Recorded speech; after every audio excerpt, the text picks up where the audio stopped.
Okay, we are back. RadioFire.com. Of course, yours truly, Don McKay, in here. And as I frequently say, how important this election is and how important it is to Baltimore. But as far as the country, voting, super important. And we're going to be talking not only to the candidates for the mayor's race, we're also talking to city council candidates. And a lot of people don't even know what the city council person does. That happens. It happens.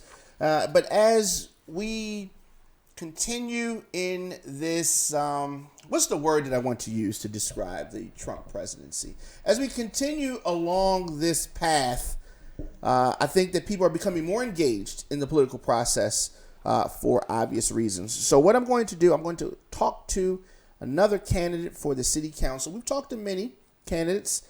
We have not talked to anybody from the 10th district, though. So we're going to talk to a candidate for the 10th district, and we're going to do that right after this.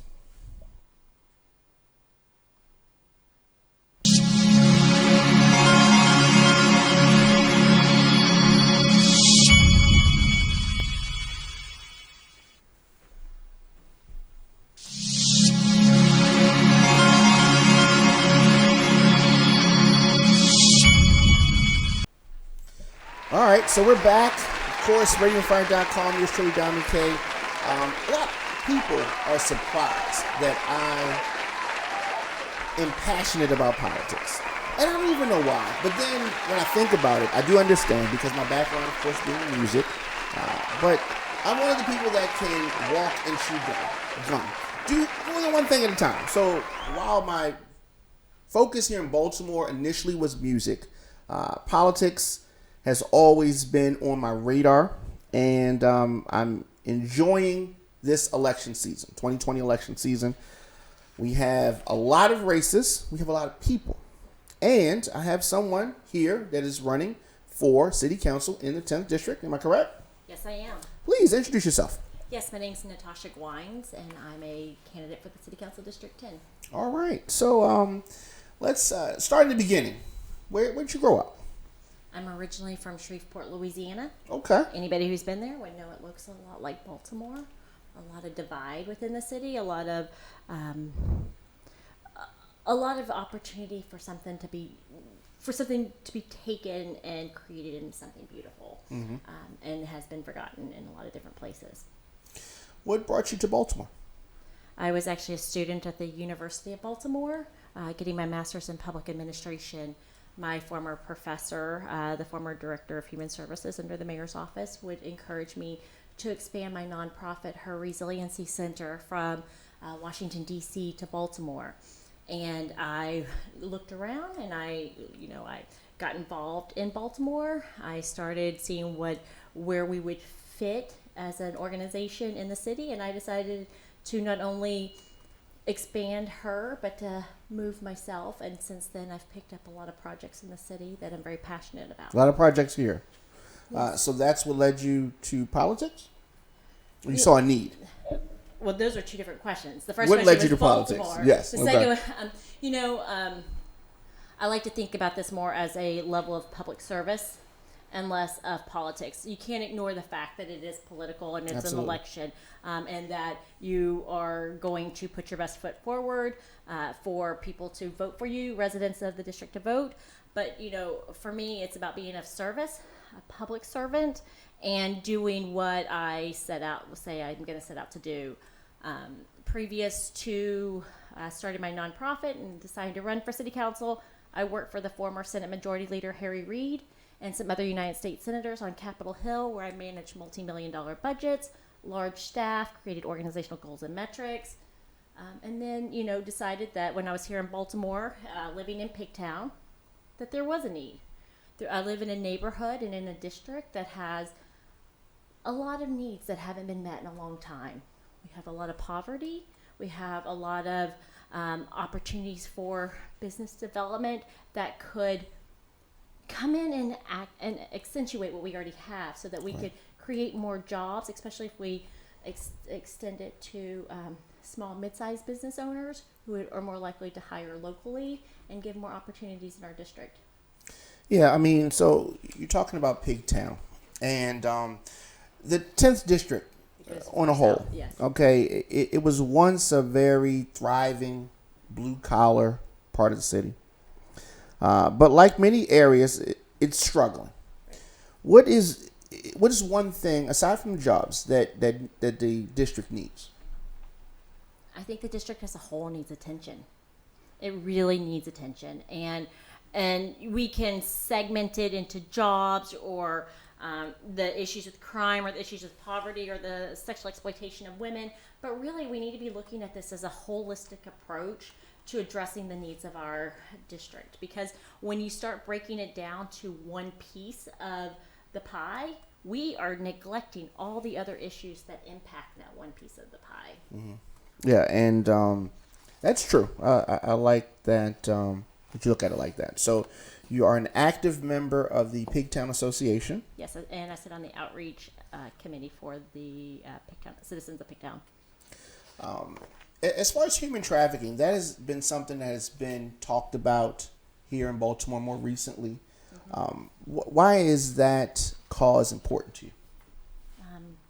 So I want to say I sit on the Baltimore Human Trafficking Collaborative. I got my first grant for her resiliency center in Baltimore through the Baltimore Human Trafficking Collaborative, which came through the mayor's office. The issue of sexual exploitation, regardless if it's trafficking, where you have a pimp or a trafficker selling you and making money off you, or you're doing it as a form of survival, it's important to me for a lot of reasons. It's important to me because of my own story. At 20 years old, I was sexually exploited. I engaged in prostitution. I did not have a trafficker who would hit me and take my money. However, I did work for someone who took a good portion of my money and used a lot of fraud, I wouldn't say fraud, but coercion to keep me going every night. So issues like those of sexual exploitation are important to me because, one, I know what the impact that has on individuals. For me, the prostitution came and then the drugs and alcohol. I'm going to go ahead and say I'm in recovery almost 18 years. This December, I'll be clean from drugs and alcohol 18 years. And it was the exploitation that led to the drugs and alcohol, which then led to the homelessness. Yeah. And if we start to address these issues again more holistically, then we won't have to spend so much time catching up and helping people, women and men, or boys and girls, to recover from the crises that they've had to go through, and spending the money to get them back on the path when we could catch them at a higher level of vulnerability and get them going in a direction that's positive for their lives, but also positive for our community. If you could, thank you for sharing that, by the way. How would you describe what a city council person does? I was having this conversation earlier today, and it was, as a city council member, you represent your one district. Right. As a city council body, you represent the city. And I think that's the part that is most failed to recognize. A member will go in and advocate for their district. We want this, we need this, we need that. But we also need to be advocating for the city as a whole. And somebody's running District 10, see the needs of District 10. And I will go in and say, we need, more support, whether it's for economic development, or if it's for the crime on the streets, on different intersections in the district, or whatever the issue is. But more importantly, it's like coming together as a body to move the direction of the city forward with legislation. Yes, and so people that residents of the district, would they be able to just come up to you and just talk to you? How accessible are you going to be?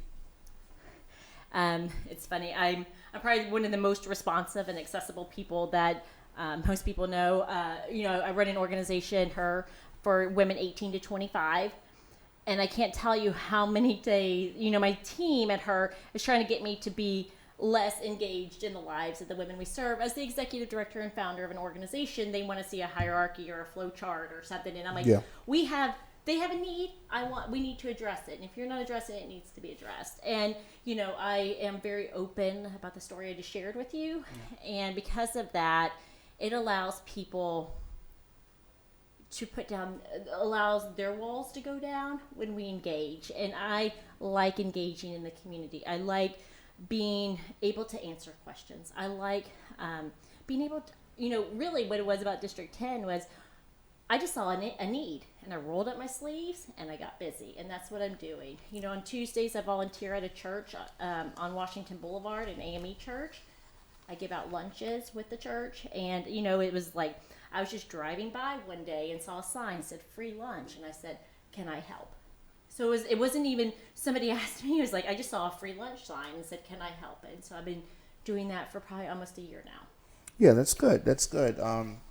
If we had more people that did that kind of stuff, I think things would move along a lot better. Politics is rough, and it can be messy, right? You are running in a very highly contested race. Yes. How have things been? Well, I want to first say that nothing I've ever done in my life has been easy. Whether it's leaving a home as a 20-year-old for something better, which got me into more trouble, or even the act of getting clean and sober, not easy. Starting an organization for young women, not easy. And I don't see this to be easy either. You know, there are a lot of really good candidates in the race. Mm-hmm. I know it's something that can be won with hard work and good organization. For me, to date, I have been spending my time surveying the landscape to make sure I fit and my ideas fit, and that I can build bridges and fill gaps versus the recreation of what's already been done or not being done. Right. And so I've spent most of my time doing that one-on-ones as well as fundraising, because the ugly nature of politics is that it takes money to run. It does. And so that's where I've been spending most of my time. And now next week I start my door knocking efforts. My campaign website goes up with full issues, and everything related to what I stand for goes up. And I'm very excited to get going. Very much needed. You got to get out there. It's a very grassroots thing. People have to know who you are, and they have to be able to identify you. I have a friend of mine, Stanley. Stanley lives down in Cherry Hill, and Stanley calls me almost every day to tell me I'm a blessing to the community, and he's so glad I'm running. And I am grateful for Stanley as well. He's taken me to meet his neighbors. They've taken me to meet pastors. I am, while I may not have a sign up in every window, I may not be posting on social media the good deeds I do in the community because I just do them. I am out there, and I am meeting people every single day. Wonderful, wonderful. How can people support your campaign and get involved with what you are doing? Yes, so my campaign website is natashaforbaltimore.com. Right now, like I said, it has been predominantly used to fundraise, to be able to have the money to get my issues out and campaign materials. I'm not an independently wealthy person that I can invest lots of money into my own campaign. Right. So I've had to be very mindful about that. Next week it goes up where the people can sign up to get involved. In the meantime, you can send any request to Natasha at natashaforbaltimore.com, or reach me at 410-929-0738, and you will actually get me. That's good, because a lot of times, it gets routed somewhere else. So I really appreciate you coming to speak with me and to talk to our listeners and, and share your story. I wish you much continued success. Thank you. I do want to say, if you don't mind. Absolutely. I share my story as a way to allow residents and voters and people that I've through my organization or through the political process, to know that I understand what it feels like to not have the financial means or I know what it's like to be in have feelings of desperation.